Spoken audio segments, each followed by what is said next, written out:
오실 때까지 나는 이 길을 가리라. 자, 우리 아브라함의 믿음에 대한 이야기들 계속 봤는데요. 우리 창세기 11장을 통해서 바벨탑에서부터 시작했습니다. 바벨탑에서 그들의 모습에 반대되는 것이 하나님이 기대하는 모습일 것이다 라는 것을 우리가 함께 보았고요. 그 다음에 이제 하나님이 제시하고 계시는 믿음의 모델이 12장부터 아브라함을 통해서 나타나는 것입니다. 그래서 아브라함을 통해서 우리는 하나님이 이런 믿음을 우리에게도 요구하시고 기대하시는구나 하는 것을 우리가 찾아볼 수 있는 것이죠. 그렇죠? 특별히 우리 12장 아브라함의 이야기 초반부터 아주 중요한 이야기를 했는데 우리가 가지고 있는 믿음의 오해 가운데 하나입니다. 우리는 믿음을 굉장히 성취하는 것과 연관을 짓습니다.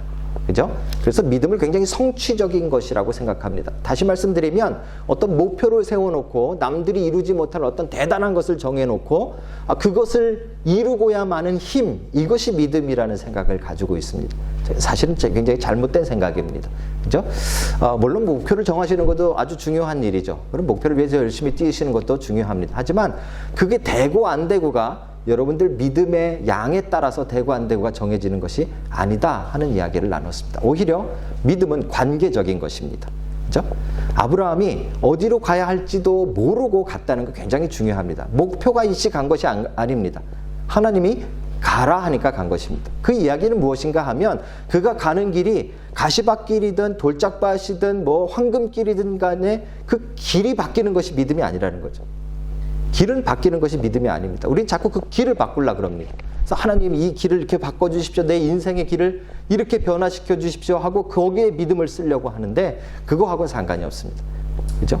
믿음은 무엇인가 하면 그 길이 돌짝밭이든 황금길이든 그 어느 길이든 하나님이 함께 하시면 갈 수 있다라는 하나님과의 관계에 있는 것이 믿음입니다. 그죠? 그래서 여러분들 아브라함을 통해서 우리는 믿음이 어떤 성취적인 것, 성공하는 것 이것보다도 하나님과의 어떤 관계, 그죠? 하나님과 정말 친밀한 관계가 되어지면 가는 길이 돌짝밭이라도 상관없는 거예요. 그죠? 가는 길이 가시밭이라도 상관없는 거예요. 그게 진짜 믿음이다 하는 것을 우리가 아브라함을 통해서 첫 번째로 보게 된 것입니다. 근데 문제는 그렇게 하나님을 의지하고 그 어느 길이든 갈 수 있는 그 믿음은 우리 안에서 어떻게 생기고 또 어떻게 자라나느냐 하는 것이죠. 그렇죠? 우리가 믿음에 대해서 이야기할 때 많은 사람들이 믿음은 하나님이 주시는 선물이다 이런 이야기 참 많이 합니다. 맞는 말입니다. 믿음은 분명히 하나님이 주시고 하나님이 자라게 하십니다. 그렇죠? 그래서 믿음은 하나님이 주시는 선물이 100% 맞습니다. 근데 이 말을 혹시 오해하셔서 믿음이라는 것을 마치 마술처럼 우리는 가만히 있는데 우리 안에 하나님이 삐리리 뽕 하면은 나타나는 그런 어떤 마술적인 것이 믿음이라고 생각하시면 오해라는 말입니다. 그죠? 이 믿음은 선물이라는 말을 우리가 잘못 오해하는 것이죠. 그래서 우리는 자꾸 믿음이 우리 안에서 뭐 타고난 운명적인 것이거나 그래서 날 때부터 누구는 믿음이 크고 누구는 믿음이 적거나 아니면 믿음이라는 것은 마치 마술처럼 없다가도 갑자기 뻑 생기기도 하고 뿅 하고 없어지기도 하는 그런 것이라고 착각하는 경우가 참 많습니다. 그런데 성경은 지금 그렇지 않음을 아브라함을 통해서 우리에게 보여주고 있습니다. 특별히 오늘 본문을 통해서 믿음은 도대체 우리 안에서 어떻게 자라는가? 여러분 속에 있는 믿음이 하나님을 향한 그 진짜 성경이 말씀하시는 그 믿음이 어떻게 강해지고 어떻게 자라나고 어떻게 힘 있는 믿음이 되는가?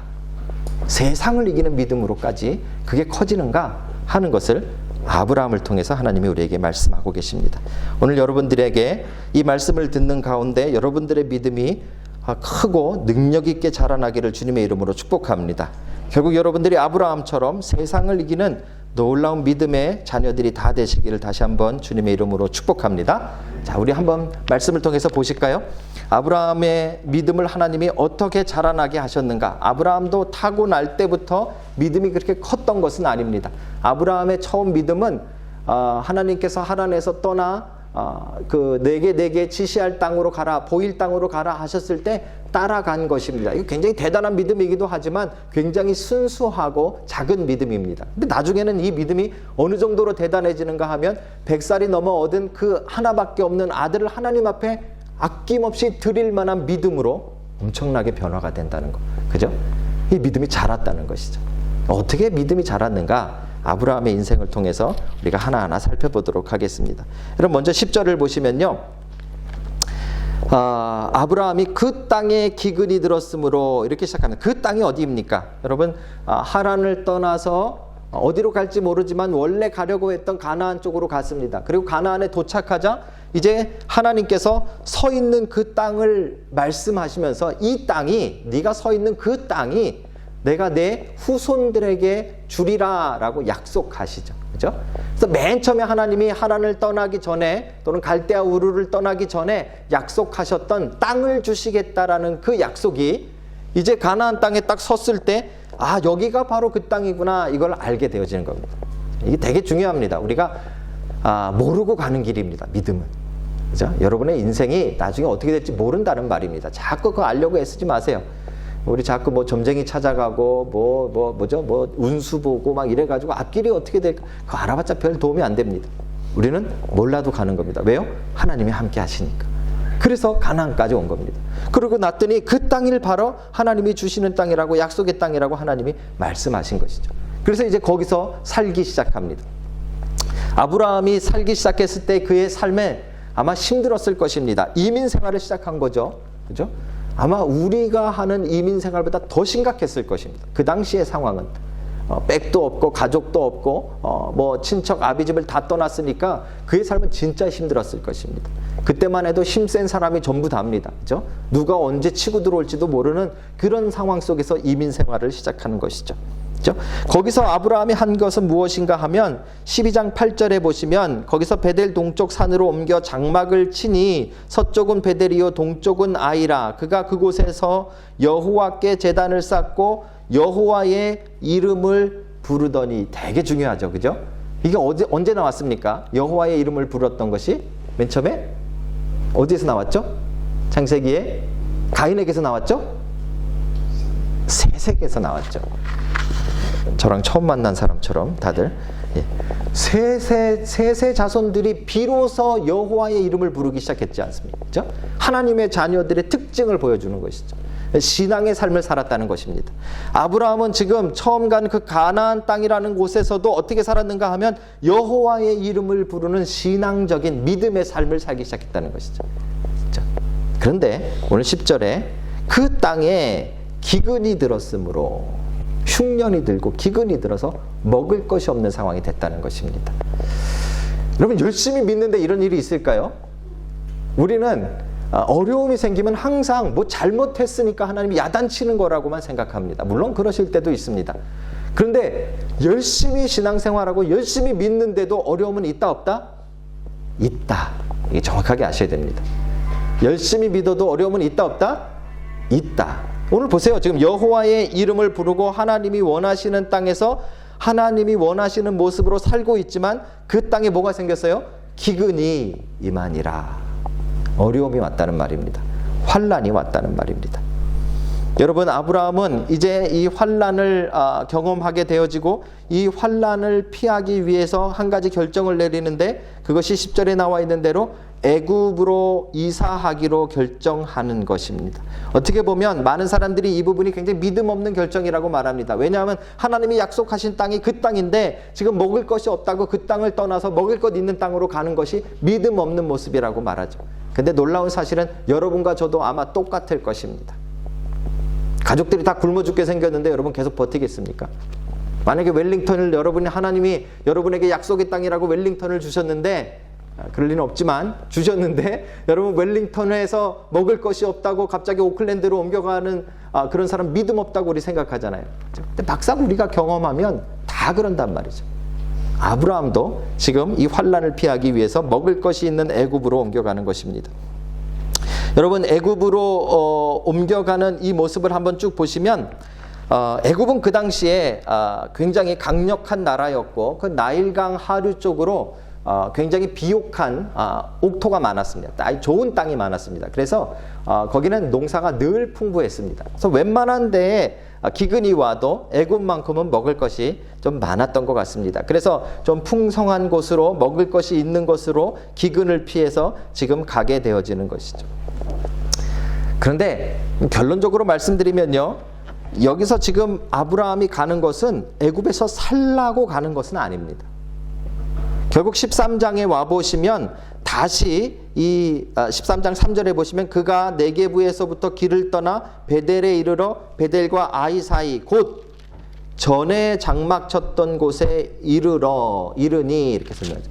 그러니까 지금 떠나긴 떠나는데 이 기근 때문에 잠시 떠나는 것입니다. 그리고 결국은 다시 그 땅 가운데 돌아오는 이야기를 성경이 기록하고 있는 것이죠. 우리는 아브라함이 믿음이 없어 떠났다. 아브라함이 참 얄팍한 믿음이다. 여기에 대해서만 이야기하지만 지금 갔다가 오는 과정 가운데 아브라함의 마음속에 일어나는 일이 무엇인가를 봐야 될 필요가 있는 것이죠. 그죠? 아브라함은 자기가 원하는 살기 위해서 내려갔지만 이래 저래 하다 보니까 결국은 다시 그 땅으로 돌아오게 되는 거예요. 그러면서 뭘 느꼈을까요? 뭘 경험하게 됐을까요? 그 환난을 통해서 아브라함이 배운 것이 무엇일까요? 하나님이 약속의 땅을 주신다 하더니만 결국은 내가 이 땅으로 돌아오는구나 하는 것을 배우는 것이죠. 그렇죠? 하나님의 약속의 땅, 하나님의 약속을 믿는 믿음이 자라나는 것입니다. 자라나는 것. 그렇죠? 뭘 통해서요? 오늘 말씀 잘 보니까 기근을 통해서, 환난을 통해서, 어려움을 통해서 그의 믿음이 자라나는 것이죠.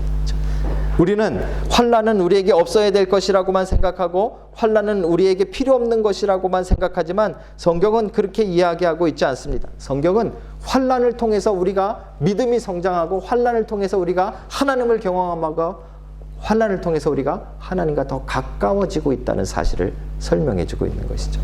어쩌면 환난은 우리의 믿음을 자라게 하는 하나님의 명약인지도 모릅니다. 그래서 아브라함은 지금 오늘 맞이하는 이 환난을 통해서 기근을 통해서 그가 먼 애굽으로 갔다가 다시 돌아오게 됨을 통해서 결국 하나님이 약속한 땅을 떠날 수 없구나를 배우는 것이죠. 하나님의 약속이 이루어지겠구나라는 걸 믿는 것입니다. 하나님이 이 땅을 결국 내 후손들에게 주고야 말겠구나 하는 믿음으로 성장하게 된다라는 것이죠. 사랑하는 성도 여러분, 여러분에게도 이 믿음이 자라는 은혜가 있기를 주님의 이름으로 축복합니다. 여러분과 저의 환난은 우리의 믿음을 자라게 하는 놀라운 일인 것이죠. 제가 이번에 한국을 갔더니요, 정말 많이 변했습니다. 제가 8년 만에 다시 잠깐 한국을 방문한 것인데요. 8년 전에도 엄청 변했는데 8년 만에 갔더니 또 변했더라고요. 그죠? 뭐 가봤더니 갔던 그 옛날에 있던 그런 동네들은요, 길 자체가 바뀌었어요. 길 자체가 없어지고 완전히 바뀌어버리고요. 없던 건물이 생기고 조금 과장돼서 표현하면 산도 없어진 것 같아. 이쪽에 산이 있었던 것 같은데 그런 것도 없어진 것 같고 완전히 딴 세상이 돼버렸어요. 완전히 바뀌어버렸더라고요. 그죠? 그 바뀌어버린 마을을 보면서 제가 자주 듣는 이야기가 있어요. 부산에서도 들었고 서울에서도 듣고 일산에서도 들었는데 그런 얘기 하시더라고요. 거기 살던 누구누구가 거기 이렇게 되게 그 농사 짓던 땅이고 막 되게 허름한 그런 땅이었는데 거기 도로가 나고 아파트가 나가지고 대박이 났대요. 대박이 났대. 제가 그 목장 이렇게 다니는 영업을 좀 했었다 그랬잖아요. 고양동에 제가 자주 가는 젊은 목장하는 친구가 있었어요. 그 아버지가 목장하고 그 밑에서 그 친구 소원이 뭐였는가 하면 자기는 이렇게 시골에서 살다 결혼도 못하고 썩게 될 거라고 저한테 늘 불평하고 원망했던 친구예요. 갔더니요, 그 농장 자체가, 그 땅 자체가 없어졌어요. 소문에 그 친구네 있던 그 녹장하던 그 땅이 대박이 나서 거기 아파트가 들어서 가지고요, 자가용을 모를 끌고 다니고요, 한밤중에 술을 먹으면 술값을 내러 그 농협 직원이 그 지점장이 나와야 되는 정도가 됐대요. 우와, 대단하죠, 그죠? 놀라운 사실은 하나님께서 약속하신 약속의 땅은 이것하고는 조금 상관이 없다라는 것입니다. 우리는 자꾸 약속의 땅 하면은 이런 부동산하고 자꾸 연관을 지려고 합니다. 그죠? 하나님 분명히 아브라함에게 약속의 땅을 말씀하셨습니다. 가나안 땅이었죠. 그러니까 우리는 지금도 웰링턴이나 어디 지역의 땅일 것이라고 생각합니다. 근데 성경적으로 가만 보시면 이 땅은 뭐에 대한 이야기인가 하면 하나님의 나라에 대한 상징입니다. 그죠? 그러니까 아브라함이 지금 믿음이 자라면서 어떤 믿음으로 자랐는가 하면 하나님의 나라는 결국 없어지지 않고 이루어질 것이다 라는 믿음으로 자란 거예요. 뭘 통해서요? 환난을 통해서. 이 믿음이 똑같이 우리에게도 배움되는 것입니다. 우리의 환난을 통해서 우리는 환난이 올 때마다 무엇을 경험하셔야 되는가 하면 하나님의 나라는 온전하게 이루어지겠구나. 결국은 이루어지겠구나. 환난을 통해서 여러분들이 배워야 될 믿음은 바로 그 믿음인 것이죠. 놀라운 사실을 제가 한국 가서 뭐 놀랍지도 않습니다. 발견하는데요. 그 당시에 믿음이 좋았던 사람들, 신앙생활 열심히 하고 교회도 열심히 다녔는데 너무 잘 됐어요. 뭐 직장도 잘 되고 뭐 땅도 팔리고 뭐 해가지고 엄청 부자가 되고 잘 된 사람들은 놀랍게도 하나님을 떠납니다. 놀랍게도 하나님을 안 찾죠. 너무 바빠서 하나님 믿을 시간이 없습니다.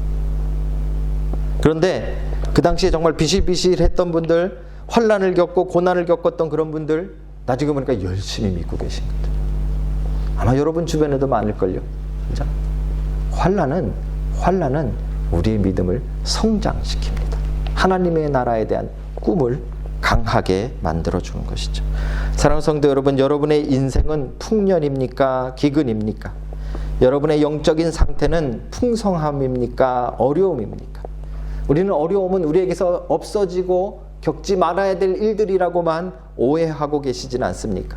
근데 오늘 아브라함을 보니까 하나님이 일부러 그 땅에 기근을 주시고 아브라함을 그 땅에서 떠나게 하셨다가 돌아오게 하십니다. 왜요? 그 땅을 하나님이 꼭 주실 거라는 것을 믿게 하기 위해서 결국은 그 땅으로 돌아옴을 알게 해주시는 것이죠. 그래서 여러분들의 환난도 우리의 인생에 똑같은 역할을 한다고 믿으시기를 주님의 이름으로 축복합니다. 성경은 이야기합니다. 환난 중에 즐거워하나니 이는 환난은 인내를, 인내는 연단을, 연단은 소망을 이루는 줄 알미라. 그렇죠? 어려운 가운데 있을 때마다, 환난 가운데 있을 때마다 여러분 안에 있는 하나님의 나라에 대한 믿음은 자라고 있구나. 이것을 영적으로 발견하시는 여러분들이 다 되시길 주님의 이름으로 축복합니다. 또 한 가지 하나님이 어떻게 아브라함의 믿음을 자라게 하시는가 하는 것을 한번 보실까요? 아브라함이 기근을 피해서 애굽으로 가기로 아까 결정을 했잖아요. 근데 애굽을 피해서 그 기근을 피해서 애굽을 피해서 기근을 간 것이 아니라 기근을 피해서 애굽을 가기로 결심을 했는데 한 가지 마음에 걸리는 것이 있었습니다. 좀 신기한 건데 우리 남자분들이 좀 잘 들으셔야 돼요. 뭐가 걸렸는가 하면 당신 와이프가 너무 이쁘다는 게 걸렸어요. 자기 와이프가 너무 이뻐서 애굽에 갔을 때 애굽 사람들이 이 여자가 너무 이쁘니까 그 당시에는 여자는 그 문화에서 남자의 소유잖아요. 그죠? 남편이 있는 여자는 마음대로 못 건드립니다. 하지만 남편이 죽으면 빼앗아 올 수 있는 거죠. 그래서 어떻게 생각을 하는가 하면 아내가 너무 이쁘기 때문에 애굽 사람들이 나를 죽이고 내 아내를 뺏어갈지 모르겠다라는 두려움에 빠집니다. 참 이런 걱정을 하시는 남편이 우리들 가운데도 있을지 모르겠습니다. 근데 제가 열심히 따져봤어요. 와, 정말 이 사라가 얼마나 이쁘길래. 정말 진짜 이쁜 것 같아요. 제가 볼 때. 왜냐하면요, 아브라함이 하란을 떠나서 가나안에 올 때 나이가 75세라고 기록하고 있습니다. 성경이 75세. 근데 사라와 아브라함의 나이 차이가 10살입니다. 그러니까 이 사라가 하란을 떠나서 가나안 땅에 올 때 나이가 65세입니다. 아마 지금 이 기근이 오고 움직이고 하는 이게 한 몇 년 걸렸을 거 아닙니까? 그죠? 한 5년 걸렸다고 칩시다. 70세 할머니. 지금 80세 할아버지가 70세 할머니가 너무 이뻐가지고 자기 와이프 때문에 자기가 죽을까봐 두려워하고 있는 거예요. 그죠? 그러니까 그 당시에 얼마나 이뻤을까를 우리는 생각해 봐야 돼요. 우리 이 자리에 계신 분들 지금은 이쁘지만 70세 되면 그만큼 되시겠어요? 자신 있는 분 계세요? 사라는 진짜 예뻤던 거죠. 그죠? 아브라함은 그것이 너무 걱정이 돼가지고 참 이 부분은 저도 천국 가서 꼭 뵙고 싶은 분 중에 하나예요. 얼마나 이쁘셨길래 참 이런 걱정을 하셨을까?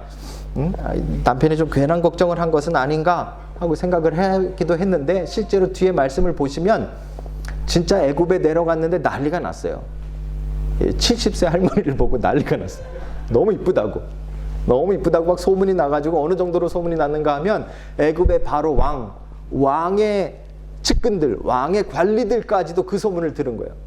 이번에 가나안에서 웬 할아버지 한 사람이 왔는데 그 할머니 너무 이쁘다고. 너무 그 여자가 너무 이쁘다고 막 칭찬을 하는 거죠. 그래서 그 당시는요, 지금은 우리가 조금 이야기가 좀 그렇지만 그 당시는요, 이렇게 아름다운 여인은 힘 있고 권력 있는 사람이 차지합니다. 그죠? 그러니까 애굽의 최고의 권력자인 왕이 아름다운 여인이 이방에서 왔기 때문에 자기 아내로 삼으려고 하는 것은 별로 이상한 일은 아닙니다.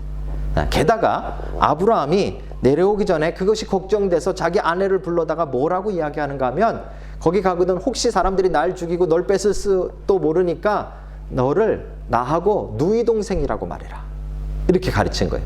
그죠? 이게 틀린 말은 아닙니다. 나중에 가보시면 실제로 누이 동생입니다. 아브라함이 똑같은 일을 2번 하게 되어지는데요. 그때 밝히기를 자기 정말 누이 동생입니다. 그 배다른 누이 동생이죠. 아버지는 같고 엄마가 달랐던 것 같습니다. 그 당시에는 그렇게 결혼이 가능했기 때문에 자기의 이복 누이 동생인 건 맞습니다. 그런데 여러분, 어떻게 보면 자기가 살기 위해서 지금은 자기 아내가 되었는데 아내라는 말을 안 하고 옛날 신분으로 설명하는 거잖아요. 이것도 거짓말입니다. 우리는 거짓말하면은 진실이 아닌 것만 말하면 다 거짓말이라고 생각하지만, 성경에서 말할 때는요, 진실을 감추는 것 자체도 거짓말입니다. 그죠? 이 맞는 말인 것 같은데 한쪽을 속이고 있는 것이죠. 어쨌든 그 거짓말이 애굽에 가서 통한 겁니다. 애굽의 왕이 그렇게 예쁜 여자가 왔대는데 알고 보니까 아브라함의 아내도 아니고 아브라함의 누이 동생이더라. 그러니까 아브라함을 불러다가 오늘 성경에 보니까 이것저것 갖다가 줍니다. 그죠? 엄청난 물질 공세를 하는 것이죠. 거기 보면 뭐 양과 소와 노비와 암수 나귀와 낙타, 엄청난 재물을 주고 환심을 사고 그 사라를 자기의 이제 후궁으로, 왕궁으로 데려오게 되어진 것입니다. 자, 문제는 무엇입니까? 문제는 여기에 하나님이 간섭하십니다. 하나님이 간섭하십니다. 그래서 하나님께서 이제 이 사라를 데려온 애굽 왕의 집과 그 애굽 왕에게 저주를 부으시고 큰 환난을 내리셔서 애굽 왕이 그것을 깨닫게 합니다. 뭐가 문제가 있구나. 이건 잘된 일이 아니구나. 뭔가 내가 잘못된 일을 했구나. 라는 것을 알게 되어지죠. 그리고 아브라함을 부릅니다. 그리고 19절에 보시면 어찌하여 그를 누이라고 속였느냐. 네 아내가 여기 있으니 이제 데려가라. 그죠? 결국 아브라함은 이제 그 아내를 데리고 다시 가나안으로 돌아갔다는 이야기입니다. 이게 뭔 황당한 이야기입니까? 그죠? 우리 교회에 계신 청년, 특별히 여자 청년분들은 이런 남자 안 만나야 될 거 아닙니까? 그죠?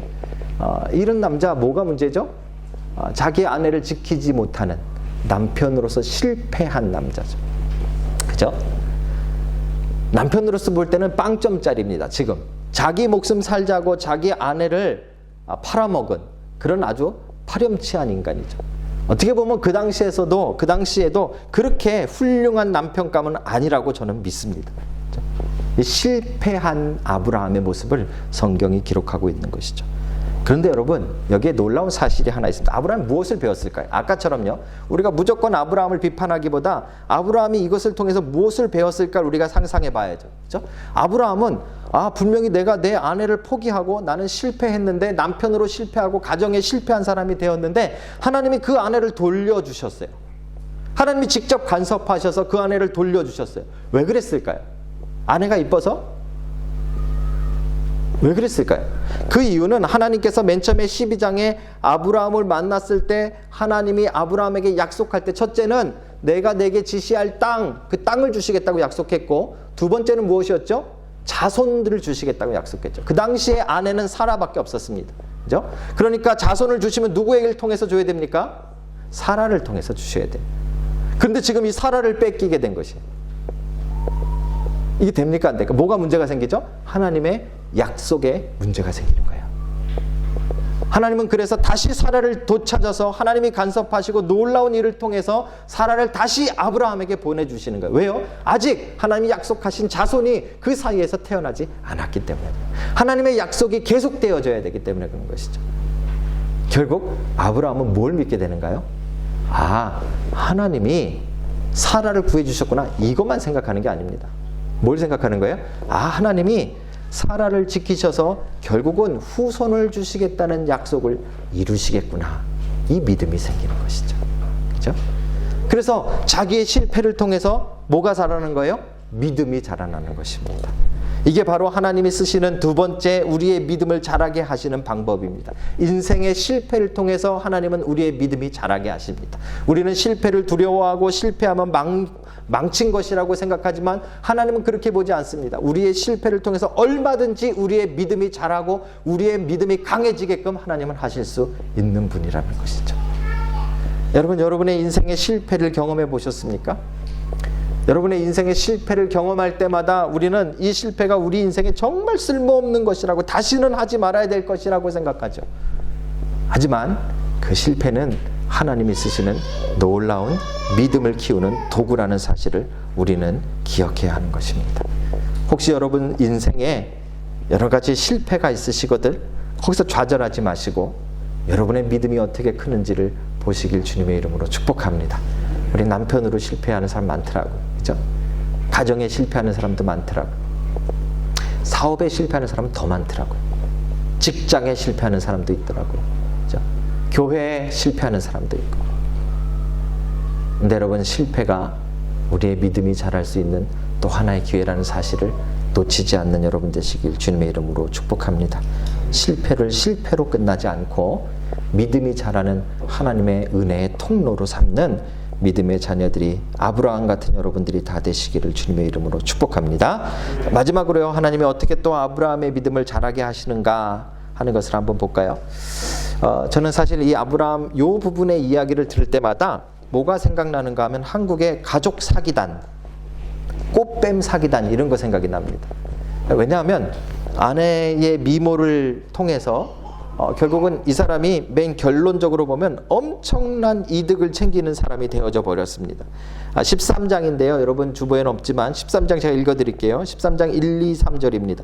아브라함이 애굽에서 그와 그의 아내와 모든 소유와 롯과 함께 네겝으로 올라가니 아브라함에게 가축과 은과 금이 풍부하였더라. 분명히 가나안에서 기근이 와서 거기서 애굽으로 내려갈 때는 거의 굶어 죽을 지경이 돼서 내려간 거 아닙니까? 그죠? 거의 거지 상태로 내려갔는데 거기에 내려갔다가 돌아갈 때는 지금 가축도 많아지고요, 은과 금이 풍부한 거부가 돼가지고 지금 돌아가고 있는 것이죠. 그렇죠? 거기에는 어떻게 보면 마치 한국에 나오는 신문에 나는 그런 가족 사기단 이런 거와 같은 그런 사건들이 여기서 등장하고 있는 것입니다. 제가 한국을 갔는데 어느 목사님 옆에 이렇게 타가지고 운전을 하고 가는데요, 어떤 학생이 갑자기 앞으로 확 끼어들어가지고 차도 안 쳐다보고 담배를 피우고 있었나 하여튼 뭐 그러면서 아주 그 못 본 척하고 지나가더라고요. 근데 목사님이요, 그걸 딱 보면서 지나가야 되는데 갑자기 급브레이크를 밟았는데도 불구하고 아무 말도 안 하고 가만히 계시더라고요. 그래서 저는 이제 조금 흥분했어요. 저런 버르장머리 없는 저런 학생이 있나, 내가 야단을 쳐야 된다고 그러니까 저를 탁탁 치면서 요즘 쟤네들이 제일 무서워. 학생들이 제일 무섭다니다.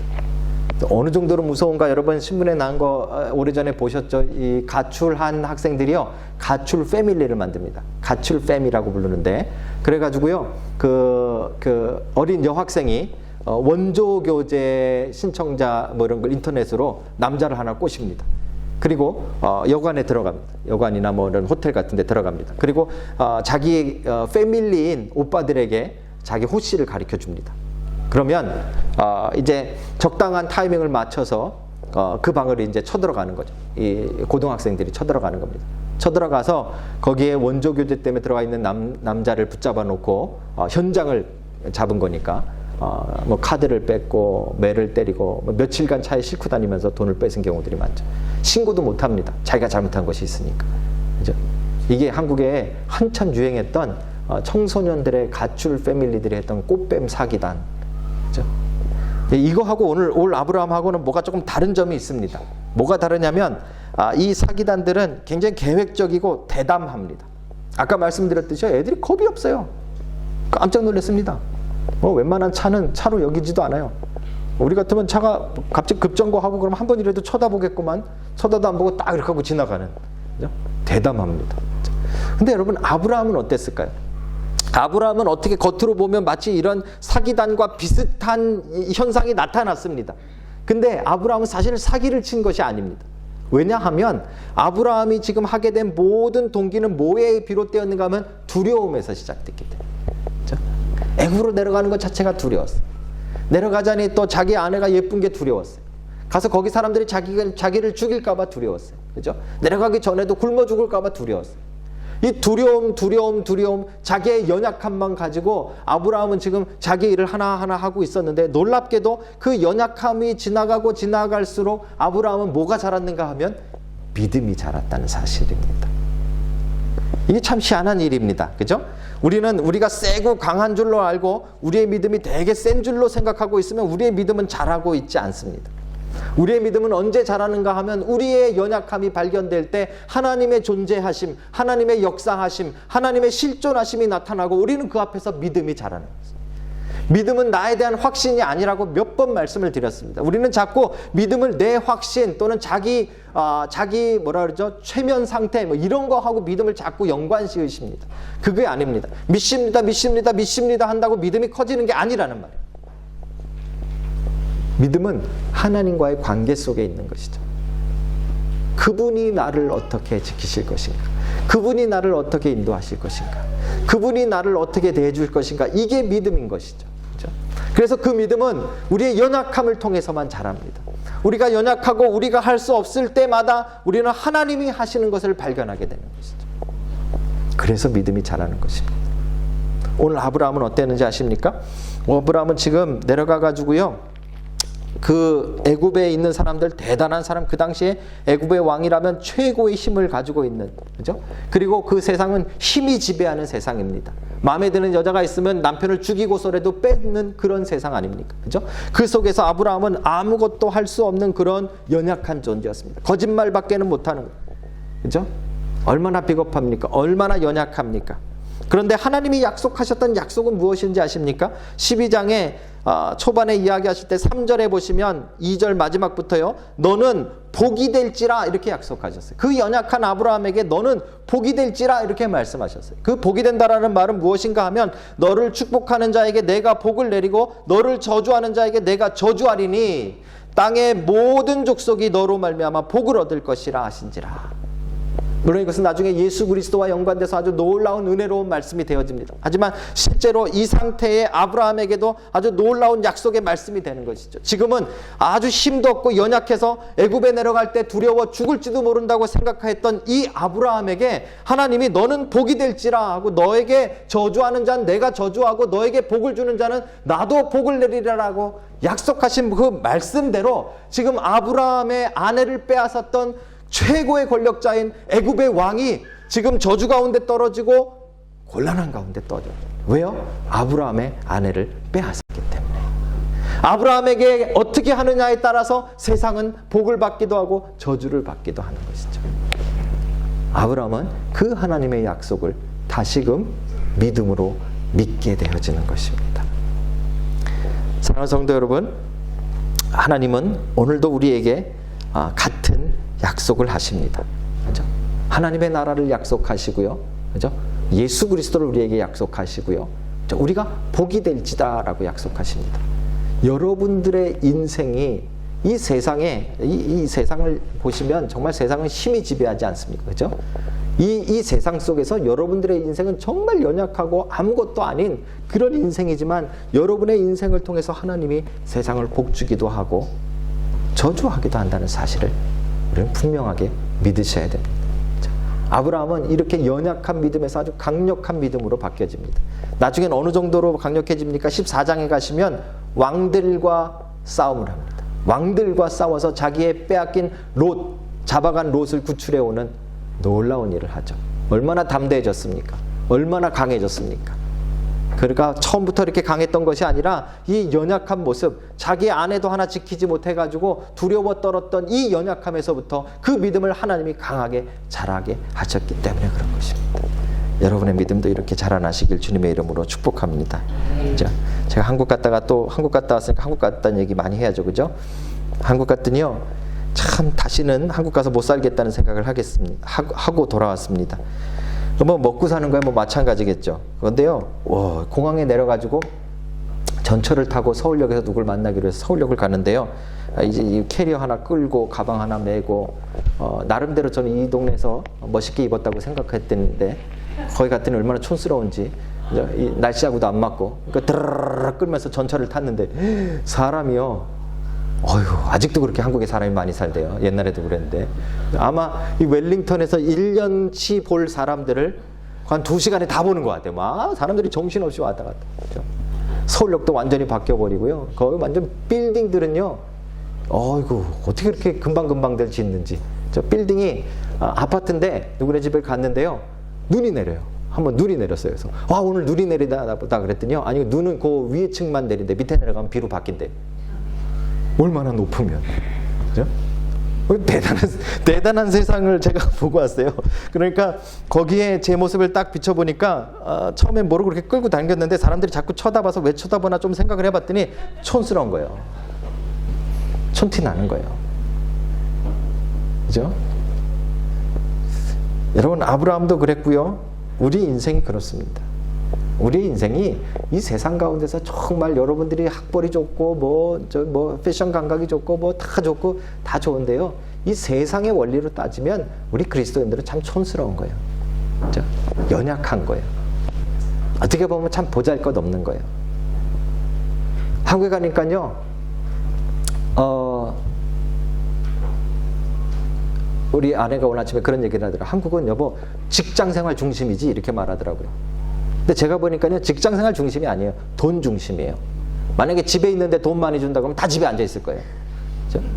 한국은 돈 중심이에요. 돈이 많으면요. 엄청 파워풀하고요. 돈이 없으면 정말 연약하고 정말 그런 세상이더라고요. 그죠?